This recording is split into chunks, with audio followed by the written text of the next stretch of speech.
भारत और ऑस्ट्रेलिया के बीच नए और ऐतिहासिक संबंधों की नींव रख दी गई है। आज नई दिल्ली में भारत और ऑस्ट्रेलिया के बीच दो मंत्री स्तरीय बैठक की गई, जिसमें दोनों देशों के बीच अभूतपूर्व संबंधों की बुनियादी रखते हुए कई महत्वपूर्ण फैसलों पर मुहर लगा दी गई।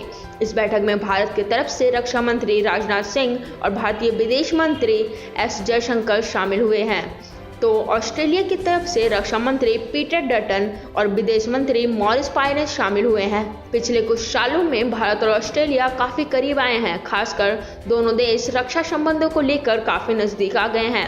दरअसल भारत की मौजूदा नरेंद्र मोदी सरकार और ऑस्ट्रेलिया की स्कॉट मॉरिसन सरकार ने भारत और ऑस्ट्रेलिया के बीच नए संबंधों को आगे बढ़ाने की दिशा में कई महत्वपूर्ण कदम उठाए हैं और इसी कड़ी में दोनों देशों के बीच पहली बार 2+2 बैठक हो रही है। भारतीय रक्षा मंत्री राजनाथ सिंह ने दोनों देशों के बीच व्यापक रणनीतिक साझेदारी के आधार पर दोनों देशों के बीच हुए रक्षा संबंधों में आए अहम प्रगति का उल्लेख किया है और कहा है कि दोनों देशों में आर्टिफिशियल इंटेलिजेंस और मानव रहित वाहनों के मामले में नए क्षेत्र की तलाश कर रहे हैं।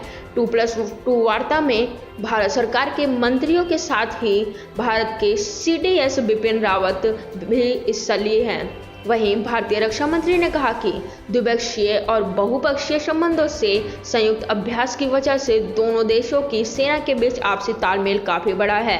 राजनाथ सिंह ने कोरोना महामारी के दौरान ऑस्ट्रेलियाई प्रतिनिधिमंडल के भारत आने के लिए धन्यवाद दिया है और कहा है कि दोनों देश आर्टिफिशियल इंटेलिजेंस और मानव रहित वाहनों के विकास की दिशा में अहम खोज कर रहे हैं।